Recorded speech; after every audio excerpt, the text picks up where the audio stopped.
চোখ রাখবো পরবর্তী খবরে। ওয়াকফ বিলকে সামনে রেখে তীব্র সাম্প্রদায়িক প্রচার, উত্তরাখণ্ডে জমি নিয়ে এবং মুসলিমদের দখলে চলে যাচ্ছে এমন প্রচার এবং ওয়াকফ বিল 2024-এর উদ্দেশ্য নিয়েও কিন্তু উঠছে বিতর্ক। ওয়াকফ বিল 2024-এর উদ্দেশ্য নিয়ে উঠছে নানা বিতর্ক। ওয়াকফ বিলকে সামনে রেখে তীব্র সাম্প্রদায়িক প্রচার এবং উত্তরাখণ্ডে জমি মুসলিমদের দখলে চলে যাচ্ছে এমনই প্রচার চলছে।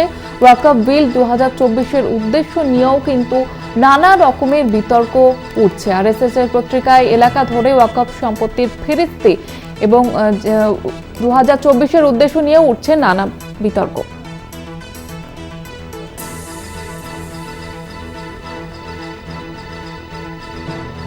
এ বিষয়ে বিস্তারিতভাবে কথা বলবো। আমাদের সঙ্গে টেলিফোন লাইনে রয়েছেন আমাদের পলিটিক্যাল এডিটর আশিস চট্টোপাধ্যায়। আশিস দা, কিভাবে প্রচার করা হচ্ছে এবং কি কি প্রশ্ন উঠছে? দেখো, এইবারে ধীরে ধীরে ওয়াকফ বিল 2024-এর আসল উদ্দেশ্য এবং আসল চেহারাটা সামনে আসতে শুরু করেছে।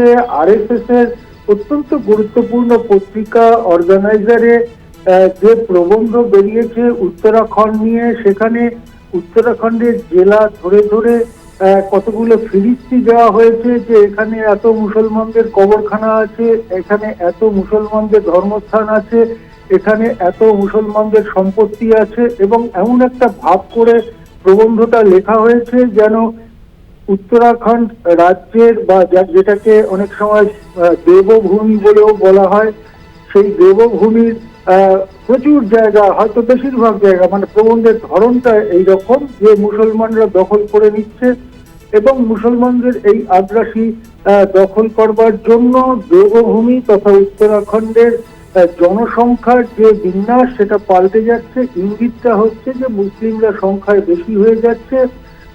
এই ধরনের একটি প্রবন্ধ অর্গানাইজারে প্রকাশিত হওয়ার পরেই ওয়াকফ বিলের মূল উদ্দেশ্য আমাদের সামনে এসে স্পষ্ট হয়ে যাচ্ছে।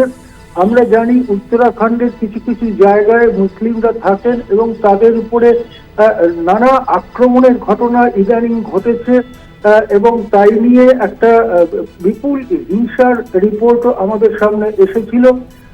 কিন্তু সেটা নিয়ে স্বভাবতই আমরা খুব একটা সোচ্চার হইনি, সাম্প্রদায়িক সম্প্রীতির পক্ষে আমরা কাজ করি বলে এবারে ওয়াকফ বিলকে সামনে রেখে যেভাবে প্রকাশ্যে এবং উস্কানিমূলক প্রবন্ধ লেখা হচ্ছে, প্রচার করা হচ্ছে, তাতে একটা আশঙ্কা ক্রমেই মনের মধ্যে দানা বাঁধছে সংখ্যালঘু সম্প্রদায়ের মনে, যে তাহলে কি ওয়াকফ বিলকে সামনে রেখে তাদের সম্পত্তি, তাদের যুগ যুগ ধরে যে সম্পত্তি দান এবং ওয়াকফ সম্পত্তির মাধ্যমে তাদের দখলে রয়েছে, অধিকারী রয়েছে, তাও কি চলে যাবে?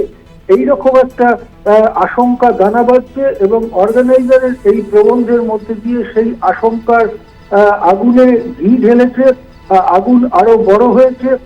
এবারে এইরকম নানা রাজ্যেই এইরকম প্রচারে নামছে আরএসএস, বিজেপি, এবং দেশে সাম্প্রদায়িকতা আরো বাড়িয়ে তোলবার জন্য ওয়াকফ বিলকে ব্যবহার করা হবে। এই যে আশঙ্কা ধর্মনিরপেক্ষ মানুষের মনে দীর্ঘদিন ধরেই ছিল, সেই আশঙ্কার আগুনেই কিন্তু আরো ঘি পড়ছে। হ্যাঁ, ধন্যবাদ জানাবো আশিস দা। আমাদের সঙ্গে টেলিফোন লাইনে ছিলেন আমাদের পলিটিক্যাল এডিটর আশিস চট্টোপাধ্যায়।